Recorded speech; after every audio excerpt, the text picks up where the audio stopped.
नमस्कार, स्वागत है आप सभी का सीएनबीसी आवाज पर। आप देख रहे हैं खिलाड़ी नंबर 1। और आज भारतीय बाजारों में बिकवाली का माहौल बनता हुआ दिखाई दे रहा है। निफ्टी कोशिश कर रहा है फिर से पॉजिटिव टेरिटरी में आने की, लेकिन याद रखिएगा कल हम 20,000 की ऊंचाई पर पहुंचे थे और उसके बाद आज 20,110 तक की ऊंचाई भी छुई, लेकिन ऊपरी लेवल से कुछ मुनाफा वसूली आती हुई दिखाई दे रही है। जो जायज है, सबसे ज्यादा मार उसी क्षेत्र पर पड़ी है जिसने सबसे ज्यादा आउट परफॉर्म करके सबसे ज्यादा पैसे कमाए थे, मिड कैप इंडेक्स। हालांकि ध्यान रहे कि आज हम इंट्राडे में 1000 पॉइंट से ज्यादा टूटे हैं और वहां से करीब 300 अंकों की रिकवरी जरूर देखने को मिली है, लेकिन यहीं पर बिकवाली का जोर है और इसीलिए एडवांस डिक्लाइन रेशियो जो आप ध्यान रहे सुबह में 1:10 था, यानी कि एक बढ़ने वाला शेयर गिरने वालों की संख्या करीब 10 के आसपास थी और उसके बाद ये दायरा थोड़ा सा कम होने की कोशिश हुई है, लेकिन अभी भी गैप अच्छा खासा मेंटेन्ड है। तो 1:10 नहीं है, 1:6 के दायरे में इस समय गेन्स वर्सेस डिक्लाइंस देख रहे हैं। प्रेशर अभी भी कायम है। डिफेंस कंपनियां, रेलवे कंपनियां, जहां पर सबसे ज्यादा तेजी देखने को मिली थी, वहीं पर सबसे पहले वो दबाव बनता हुआ सबसे ज्यादा मुनाफा वसूली बनती दिखाई दी है। आज के लिए एक दो काउंटर्स ही हैं जो अपने ग्राउंड पर खड़े हैं। फैक्ट निफ्टी के कंट्रीब्यूटर्स आपकी स्क्रीन पर आ जाएंगे। तो एलएनटी जैसे काउंटर्स, कुछ डिफेंसिव कंपनियां, डॉक्टर रेड्डीज, डीवी, सन फार्मा में खरीदारी हो रही है और साथ ही आज हम देख रहे हैं आईसीआईसीआई बैंक जैसे स्टॉक्स है जहां पर तेजी की पोजीशंस। रिलायंस इंडस्ट्रीज में मुनाफा वसूली, एचयूएल में मुनाफा वसूली और अदानी ग्रुप शेयरों में भी कुछ मुनाफा वसूली का दबाव बनता हुआ दिखाई दे रहा है। तो ये फिलहाल आपके लिए मार्केट का हाल है। अब ऐसे में हमारे जानकारों की रणनीति क्या रहेगी, क्योंकि याद रहे कल तक मार्केट की तेजी को राइड करके दिग्गजों पर ज्यादा फोकस हमारे जानकारों का रहा है इस गेम शो में, लेकिन आज यहाँ पर समीकरण बदले हैं। अब कल 3:30 बजे के रिटर्न्स है, ये स्वाति ½ % के रिटर्न्स पर थी, -0.09% के रिटर्न्स अमित के थे और रूपक 0.19% के नेगेटिव रिटर्न्स पर थे। अब आज की तस्वीर को पहले कैसे पढ़ा जाए वो समझते। Amit, good morning. कल ऐतिहासिक लेवल्स और उसके बाद एक सुबह में थोड़ा सा फॉलो थ्रू आया 20,110 का स्तर, तो ऊंचाई पर मार्केट ट्रेड करता दिखाई दे रहा है। लेकिन ये जो करेक्शन आया, I guess this was somewhere in the offing, क्योंकि इतना एक्सूबरेंस, इतनी तेजी, इतना जोश देखने को मिला था। पहले इंडेक्स पर राय दीजिए, क्या अब भी वो तेजी के सौदे निफ्टी बैंक में रखें? जी, good morning Harshita ma'am and good morning everybody on the panel. Ma'am, अगर हम निफ्टी का चार्ट, डेली चार्ट देखें तो पिछले 7 डेज से हम एक हाई बना रहे थे, डेली एक न्यू हाई अचीव कर रहे थे। तो व्हाट हैपेंड एग्जैक्टली इज कि जो हमारे नियर टर्म मूविंग एवरेज है, जो शॉर्टेस्ट मूविंग एवरेज है, जो कि 10 डे एक्सपोनेंशियल मूविंग एवरेज है, वो कहीं नीचे रह गया 19,600 के आसपास। So market was stretched in the near term, trend अभी भी इंटैक्ट है। तो इस जो 7 डे का बैक टू बैक हमने रैली देखी, तो उसकी आज कहीं हम प्रॉफिट बुकिंग देख रहे हैं। तो अगर कोई पोजिशनली लॉन्ग है तो then he should be long with the stop loss of 19,800। ये मैं स्पॉट लेवल्स की बात कर रहा हूँ। तो रिट्रेसमेंट के चांसेस डेफिनेटली यहाँ पे है। And as far as Bank Nifty is concern, Bank Nifty ने ज्यादा कुछ किया भी नहीं है और जिस हिसाब से आईसीआईसीआई बैंक, एचडीएफसी बैंक और एसबीआई का स्ट्रक्चर अभी भी इंटैक्ट है, मुझे यहाँ पे कोई ज्यादा खास वीकनेस नहीं नजर आती।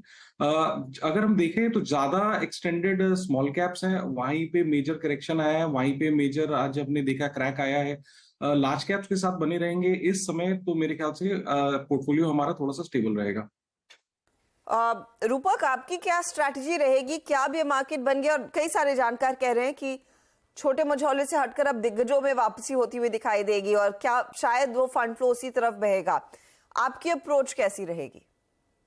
जी हाँ, जैसे कि हम लोग देख रहे हैं कि मिड कैप्स में आज बहुत ज्यादा सेलिंग प्रेशर है और निफ्टी में हल्का सेलिंग प्रेशर है, निफ्टी बैंक निफ्टी में। बट अगर देखें निफ्टी का चार्ट, निफ्टी का 20,100 के आसपास एक रेजिस्टेंस था, वो वहाँ पे निफ्टी हाई बना के नीचे आया। बट नीचे का जो लेवल था वो लेवल 19,900 का नहीं। तब तक ये नीचे के लेवल नहीं उठता है 19,900 और ऊपर के लेवल 30,100 नहीं उठता है डिसाइसिवली, मार्केट एक दायरे में रह सकता है। बट बैंक निफ्टी में जब तक सपोर्ट है 45,500, बैंक निफ्टी में पॉजिटिविटी बरकरार रहना चाहिए। तो इंडेक्स की बात करें तो निफ्टी में रेंज बाउंड मूवमेंट एक्सपेक्टेड है, बैंक निफ्टी में पॉजिटिव मोमेंटम एक्सपेक्टेड है और जो ट्रेड्स रहेंगे वो सिलेक्ट लार्ज कैप में रह सकता है, क्योंकि अभी मिड कैप में सेलिंग प्रेशर एक्सपेक्टेड है 1-2 दिन के लिए। इसमें सेलिंग प्रेशर मिलता हुआ दिखाई देगा। अब दिग्गजों पर सारा ध्यान शायद आता हुआ नजर आएगा मार्केट पार्टिसिपेंट्स का। आपकी क्या राय रहेगी स्वाति, आप कैसे अप्रोच कर रहे हैं आज के ट्रेड को? आज हम लोग ने गैप अप ओपनिंग देखी है अर्षदा जी, देन उसके बाद एक सेल ऑफ देखा है, बट आई बिलीव कि नीचे में सपोर्ट काफी स्ट्रांग है 19,800 के आसपास। नो वंडर हम लोग हायर साइड एक प्रॉफिट बुकिंग डिनाई नहीं कर सकते, क्योंकि 20,000 एक साइकोलॉजिकल मार्क रेजिस्टेंस बन चुका था। तो उसके बाद हम लोग ने एक ये प्रॉफिट बुकिंग सेशन देखने मिला है। मिड कैप्स में भी काफी अच्छी रैली देखी थी पास में, तो हायर लेवल्स पे प्रॉफिट बुकिंग डिनाई नहीं करेंगे। मुझे लगता है ये एक शॉर्ट टर्म डाउनफॉल है, वापस हमें एक अपसाइड रैली देखने मिलेगी। तो अच्छा खासा प्राइस करेक्शन आता है तो it gives an good opportunity कि हमें वापस एक बाइंग लेवल्स मिल जाते हैं। तो व्यू डेफिनेटली मेरा पॉजिटिव अभी भी इंडाइसेस पे 19,800 जब तक इंटैक्ट है तब तक बाय कॉल्स अपने होल्ड रखने चाहिए। एंड आई बिलीव एक बार ये वापस 20,000 के लेवल्स तोड़ देगा तो 20,200 20,400 के लिए डोर्स ओपन हो जाते हैं। तो स्टॉक स्पेसिफिक रहिएगा डेफिनेटली। अभी मिड कैप्स में थोड़े से हमें एक सेलिंग प्रेशर नजर आ रहा है, लार्ज कैप में थोड़ी बहुत मोमेंटम हमें नजर आ सकते हैं, तो अकॉर्डिंगली आप अपने पोर्टफोलियो शफल कर सकते हैं। ओके, थोड़ा सा पोर्टफोलियो शफलिंग देखने को मिलेगी। चलिए ट्रेड्स का हाल क्या है वो देख लेते हैं। स्वाति का पोर्टफोलियो प्लीज स्क्रीन पर लेकर आइएगा। स्वाति ने एक ट्रेड निप्पॉन लाइफ का अभी भी होल्ड किया हुआ है, दूसरे ट्रेड्स में यहाँ पर इन्होंने मुनाफा बांध लिया। वो आपके सामने। त्रिवेणी टर्बाइन में इन्होंने प्रॉफिट बुक किया, ग्रीन पैनल में कल के कल एग्जिट किया। अब बताइए स्वाति, नया क्या जोड़ रही हैं आप? नए में मैं एक बाय कॉल देना चाहूंगी जो कि एक सन फार्मा पे है। डिफेंसिव पैक है, काउंटर काफी अच्छा है। लास्ट 3 दिनों से हम देख रहे थे कि ये 50 डेज मूविंग एवरेज के ऊपर वेल प्लेस्ड है। अभी 1145-46 के रेंज में चल रहा है। आई बिलीव अगर मार्केट में अगर करेक्शन भी आता है तो ये काउंटर पोर्टफोलियो बैलेंस कर देगा। तो अकॉर्डिंग टू दैट थॉट मैंने ये बाय कॉल देना चाहूंगी। 1120 का स्ट्रिक्ट स्टॉप लॉस प्लेस कीजिएगा। ऊपर में मुझे लगता है एटलीस्ट 1210 तक हमें लेवल्स देखने मिलेंगे। तक सन फार्मा बढ़ने की पूरी गुंजाइश दिखा रहा है। आप देखिए गिरते बाजार में स्टॉक करीब 1% ऊपर, कुछ डिफेंसिव काउंटर्स में फोकस तेजी का अवलोक करते हुए दिखाई दे रहे हैं। तो 1210 का टारगेट रहेगा, 1120 का स्टॉप लॉस आपने रखना है। रूपक, आपका मैं पोर्टफोलियो देख रही हूँ, आज L&T फाइनेंशियल होल्डिंग में वो ब्लॉक हुआ, उसके बाद स्टॉक पे कुछ करेक्शन आया। आई गेस आपका स्टॉप लॉस वहीं पर ट्रिगर हुआ। NMDC में आपने एग्जिट कर लिया है, PNB में भी स्टॉप लॉस आज के आज हिट हुआ है, जिस तरह से क्रैक्स देखने को मिले। तो आज क्लियरली बाजार में कई सारे निवेशकों के स्टॉप लॉसेस ट्रिगर हुए हैं और हमारे जानकारों के पोर्टफोलियो में भी वो स्टॉप लॉसेस ट्रिगर हुए हैं, क्योंकि मार्केट ने अचानक टर्न दिखाया नीचे की तरफ। रूपक, आपका आज का ट्रेड क्या रहेगा? मेरा आज का ट्रेड रहेगा ITC में। स्टॉक ने कंसोलिडेशन ब्रेकआउट दिया डेली चार्ट में, मोमेंटम इंडिकेटर पे इंडिकेट कर कि मोमेंटम इसमें पॉजिटिव रहना चाहिए। तो मेरे हिसाब से शॉर्ट टर्म में 477 तक जाना चाहिए स्टॉक, और नीचे एक स्टॉप लॉस मेंटेन करना होगा 443 में। 443 में आप कह रहे हैं कि स्टॉप लॉस मेंटेन करना है ITC, और यहाँ पर 450 के ऊपर के लेवल्स देखने को मिल रहे हैं। 477 के लिए एक अपॉर्चुनिटी रूपक ने पिक की है, तेजी वाला ये ट्रेड। अमित, आपका तो पोर्टफोलियो वैसे ही इंसुलेटेड है, मारुति और विप्रो अभी होल्ड कर रहे हैं आप। मेरे ख्याल में टाटा मोटर्स में एग्जिट किया, तो दिग्गजों पर कल ही से ध्यान था आपका। बताइए नया ट्रेड क्या जोड़ेंगे? जी मैम, टाटा मोटर एग्जिट किया due to the game show rule, but वहां पे मैं अभी भी कॉन्फिडेंट हूँ। But I will give a new trade यहाँ पे। ICICI बैंक मेरे को बहुत अच्छा लग रहा है। यहाँ पे काफी अच्छा खासा कंसोलिडेशन हुआ है और एक सिमेट्रिकल ट्रायंगल का ब्रेकआउट है डेली चार्ट्स में। कुछ private sector banks I think जिस हिसाब से स्ट्रक्चर अनफोल्ड हो रहा है, they may do well like Axis and ICICI। ICICI में इतने दिनों से हमने एक अंडर परफॉर्मेंस देख रही थी, जो मुझे अब लगता है कि कहीं ना कहीं उसका एंड होगा और it will start out performing. 985 का प्राइस है। मेरे टारगेट्स लगभग रहेंगे 1040 के, और स्टॉप लॉस रखूंगा 960 का। 960 का स्टॉप लॉस ICICI बैंक के लिए आज अच्छी खबर ये भी थी कि संदीप बख्शी दरअसल 2026 तक कंपनी के MD और CEO के पद पर बने रहेंगे, और अब मौका तेजी का यहाँ पर खुलता हुआ। 1040 का टारगेट है, 960 का स्टॉप लॉस है। एक एक ट्रेड हमारे जानकार और दे सकते हैं, स्पेशली स्वाति और रूपक। आप देखिए कुछ आपको मिल रहा है, तब तक मैं एक कॉर्पोरेट स्कैन में किम्स यानी कि Krishna institute of medical sciences के मैनेजमेंट से बात कर लेती हूँ। दरअसल कंपनी ने इन्हीं के सब्सिडरी के जरिए कोंडापुर हेल्थ केयर में हिस्सेदारी अपनी बढ़ाई है।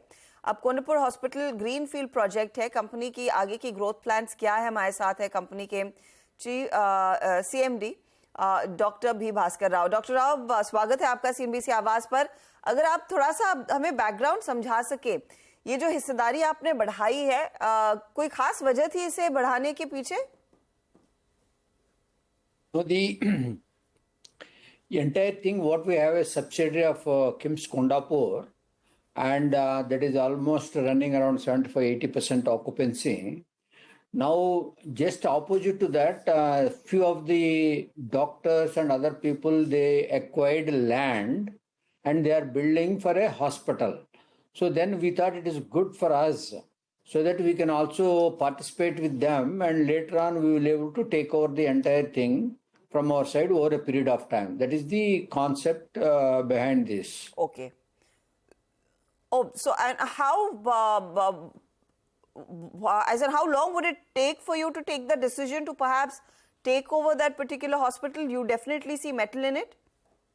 No, what we are doing is first they are planning to build as a hospital. Once we are start investing in that, it will take another couple of years to finish the entire infrastructure and then doing all those things and getting the occupancy certificate. After that, we can able to see whether we will able to take it on a lease rental premises, or we will have the financial things we can able to see. At that time, we will take a decision whether it needs to be continue as a rental premises like what we are doing in Kondapur, or maybe if we can able to get a proper price, we can able to take it on a buyout or maybe merge in the Kondapur Healthcare. That time we will take a decision. So roughly how much have you invested in this particular entity, sir? Yes, we have invested in a couple of days back. Nearly we acquired about 13.24% of the stake. Okay. Will you be able to tell us as to how much did you pay for that 13% stake? 30 crores. 30 crores. I get that point, sir. So obviously there is an opportunity that you may either rent it out or perhaps acquire it in the future as you deem fit. Now that we are speaking to you, Dr. Rao, मैं आपसे समझना चाह रही हूँ कि इस समय आपके एग्जिस्टिंग हॉस्पिटल्स की ऑक्यूपेंसी लेवल क्या है, क्योंकि पिछली बारी जब आपसे टच बेस किया था Q1 के नंबर्स के बाद, your occupancy was at 70%. Has it improved or does it stand at 70% at this point in time? At the moment, it is increased. It is 75 to 77% occupancy is there. There is not much of scope, and we will try to add few more beds. And that is the reason we are looking out this opposite building that is coming up, so that tomorrow, it will next 4 to 5 years, there will not be any. We cannot be able to provide any growth in the existing facility, and that will going to accommodate nearly 600 to 700 beds. So in these 600 to 700 beds, then as of now, we have 250 beds with a 75-80%, and moving forward in the next 10 years. And we are definitely keep growing up in that. That's why we are anticipating and taking up this facility.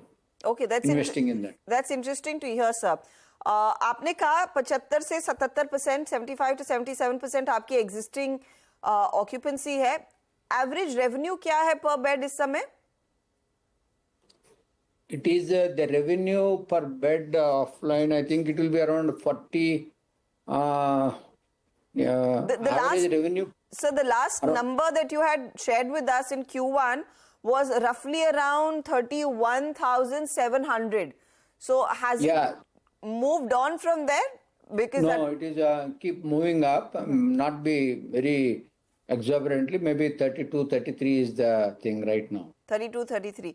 And have you identified any more units like the one that you were mentioning to scale the business going forward? क्या ऐसी कुछ और acquisitions आपकी तरफ से होंगे? No, actually, we were mentioning about in all these Andhra hospitals, nearly 6 hospitals, they are also in the same phase of 75, 78%. There is not much of a scope. We are identified some lands near in the same existing place. Maybe in the next 2 to 3 years, we are planning to build another 12 to 1500 beds in those Andhra facilities. Do you have funds for that, or will you have to raise funds, Dr. Rao? We have funds, internal accruals mostly. Okay.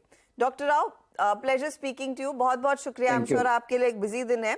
आपसे इजाजत लेंगे, लेकिन बहुत ही दिलचस्प चीज इन्होंने कही कि अपनी एग्जिस्टिंग कैपेसिटी नियरली फुल होती हुई दिखाई दे रही, इसीलिए उन्होंने एक और हॉस्पिटल आइडेंटिफाई किया है जिसमें काम शुरू हो चुका है और वहां पर दरअसल कंपनी धीरे धीरे करके निवेश कर रही है कि जब जरूरत पड़े अगले 1.5-2 साल में वहां पर भी या तो उसे एक्वायर करेंगे या फिर उसे रेंट आउट करेंगे। और वो दरअसल एक ज्यादा इजी मॉडल रहेगा कंपनी को अपनी कैपेसिटी को बढ़ाने के लिए। और रफली उन्होंने कहा है कि थोड़ा सा इजाफा जरूर देखने को मिला एवरेज रेवेन्यू अर्न्ड पर बेड में। स्टॉक आपके सामने हल्की सी बढ़त दिखा रहा है आज 2147। 3 महीने में 33% के रिटर्न इसने कमाए हैं। स्वाति, एक टेक चेक दे पाएंगी क्या कृष्णा मेडिकल पे? ओवरऑल देखो सेटअप तो स्ट्रांग है, काफी अच्छा प्राइस मोमेंटम नजर आया है। अभी फिलहाल तो अगर शॉर्ट टर्म के हिसाब से अगर बात करेंगे तो 2080 का एक क्लस्टर सपोर्ट लेवल से, तो जब तक वो होल्ड है तब तक ये पॉजिटिव मोमेंटम बरकरार रहेगी। मुझे लगता है कि 2230 2240 तक जाने की संभावना है, तो ये होल्ड करना चाहिए पर्टिकुलर काउंटर। एक परफॉर्मर रहा है, देखिए पिछले 6 महीनों में यहाँ पर 53% तक के गेन्स और 2230 तक के लेवल्स भी आगे देख सकते हैं। अगर आप ट्रेड ले रहे हैं तो जरूर ध्यान रखिए, इस तरह के मार्केट में स्टॉप लॉसेस ज्यादा इंपॉर्टेंट है, तो उनको भी नोट कीजिएगा जैसे जैसे आप ट्रेड लेते हैं। चले लेंगे एक छोटा सा ब्रेक। ब्रेक के बाद ऑफ कोर्स देखेंगे स्वाति और रूपक ने कुछ आइडेंटिफाई किया है तो उनके पोर्टफोलियो में वो जुड़ेगा, इनके रिटर्न्स भी आपके लिए लेकर आएंगे और फोकस फिर सीमेंट कंपनियों पर भी रहेगा। आप बने रहिए सीएनबीसी आवाज के साथ।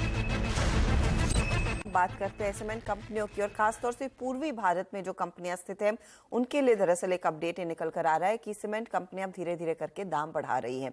अब कितनी बढ़ोतरी रही है और कितना फायदा देखने को मिलेगा, उसी पर सुमित हमारे साथ जुड़ गए कुछ और अपडेट्स के साथ। सुमित, देखिए, सीमेंट स्पेस में एक अनुमान में लगाया जाता है कि आमतौर पे मानसून के बाद पिकअप आता है और फेस्टिवल से पहले यहाँ पे प्राइसेस हाइक होते हुए दिखाई पड़ते हैं। लेकिन एक नोट आया है नमूरा की तरफ से जिन्होंने मेंशन किया है कि सीमेंट कीमतों में लगातार एक बढ़ोतरी होते हुए दिखाई पड़ रही है और करीब 35 रुपये पर बोरी के आसपास का इजाफा हुआ है ईस्टर्न इंडिया में।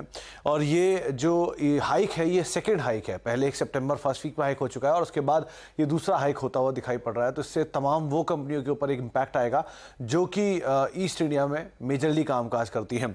जुलाई अगस्त में सीमेंट की मांग वैसे भी मजबूत साइड पर रही है और क्योंकि कंपनियां प्राइस हाइक कर रही है तो जो इनपुट कॉस्ट बढ़ी थी उसका इम्पैक्ट वो इजीली पास ऑन करते हुए दिखाई पड़ेंगे, तो बहुत ज़्यादा मार्जिनल प्रेशर नहीं आएगा। और क्योंकि बारिश अनुमान से कम रही है और जो फेस्टिवल है वो आ गए हैं तो उसका एक इम्पैक्ट यहाँ पर आता हुआ दिखाई पड़ रहा है। इसीलिए एक अच्छी मांग का एक इम्पैक्ट है और दूसरी तरफ मानसून स्लो रहा है तो इसीलिए डिमांड पिकअप करते हुए वापस रिवाइव करते हुए दिखाई पड़ रहे थे। दोनों ट्रिगर के तौर पे कामकाज हो रहा है जिसकी वजह से जो इनपुट कॉस्ट बढ़ी थी वो ईज आउट हुई है। अलग अलग ब्रोकरेज हाउसेस मान रहे हैं कि ये तमाम सीमेंट कंपनियों के लिए बेटर रहेगा, लेकिन नोवामा और डालमिया भारत 2 ऐसे नाम हैं जिनको सबसे ज़्यादा फायदा रहने का अनुमान लगाया जा रहा है और ये नमूरा की तरफ से ही नोट में मेंशन किया गया। तो इन तमाम स्टॉक्स के ऊपर भी आपको नजर रखनी होगी। को और डालमिया भारत जो वहां पर अच्छा खासा कारोबार करते हैं और स्टार सीमेंट भी स्पेस में है, लेकिन नोमुरा ऑफ कोर्स उन 2 पहले नामों पर ज्यादा बेट कर रहा है। शुक्रिया सुमित इस अपडेट के लिए। चलिए इस बीच खिलाड़ी नंबर 1 का हाल क्या है हमारे जानकारों के रिटर्न्स का, वो आपकी स्क्रीन पर लेकर आएंगे। स्वाति और रूपक ने एक एक जगह खाली रखी है, कोई नया ट्रेड इनकी तरफ से नहीं आ रहा है। तो स्वाति के पोर्टफोलियो पर नजर डालें। निपॉन इंडिया ये कैरी करी है, 440 का टारगेट है, 320 का स्टॉप लॉस। सन फार्मा नया जोड़ा है 1210 के टारगेट के लिए और 1120 इनका स्टॉप लॉस है। अब आते हैं इनके रिटर्न पर, तो निपॉन थोड़ा सा ड्रैग कर रहा है 0.39% नीचे, 0.19% की गिरावट सन फार्मा बनती दिखाई दे रही है। अगला पोर्टफोलियो आपकी स्क्रीन पर आ जाएगा फिर अब अमित का, और अमित ने विप्रो मारुति को कैरी किया है, आईसीआईसीआई बैंक नया जोड़ा। तो ICICI bank 1040 target, 960 stop loss, Maruti 11,000 के लिए कैरी कर रहे हैं और 455 के टारगेट के लिए विप्रो में भी तेजी का ट्रेड इनका बना हुआ है। रिटर्न्स देखिए 0.18% का थोड़ा सा ड्रैग विप्रो में, मारुति भी 0.17% नीचे है, लेकिन 0.16% का योगदान आईसीआईसीआई बैंक में बनता हुआ दिखाई दे रहा है। अब आते हैं रूपक के पोर्टफोलियो पर। इन्होंने एक ही ट्रेड जोड़ा है, आईटीसी एक जगह खाली है, 477 का टारगेट और 443 का स्टॉप लॉस। इधर रिटर्न्स अब आपकी स्क्रीन पर आ रहे हैं जहां पर 0.33% की कमाई आईटीसी करके दे रहा है। मुनाफे का मीटर क्या कह रहा है तीनों के लिए, ये आपकी स्क्रीन पर आ जाएगा। देखिए कल और आज में मार्केट का मूड माहौल पूरी तरह से बदल गया है, तो कई स्टॉप लॉसेस ट्रिगर होने के बाद ये ताज़ा तस्वीर आपके लिए रिटर्न्स की। हमारे जानकार ऑफ कोर्स अपने पोर्टफोलियो को अपडेट करते रहेंगे, कोई भी बदलाव होगा, कोई भी नया ट्रेड आएगा, उसकी जानकारी हम अपने चैनल पर ऑफ कोर्स 1 बजे में मिड कैप मंत्र में लेकर आएंगे और सोशल मीडिया हैंडल्स पर भी। जैसे ही वो नया ट्रेड आता है वो आपके साथ शेयर भी होगा। ऑल द बेस्ट आप तीनों को। अब ये थोड़ा सा हफ्ता पेचीदा होता दिखाई दे रहा है, बट यू नेवर नो, जितनी तेजी से मिड कैप्स गिरे हैं उतनी तेजी से रिकवरी आए तो सोने पर सुहागा होगा। लेंगे एक ब्रेक के बाद पूरा ध्यान कमोडिटी मार्केट के एक्शन पर।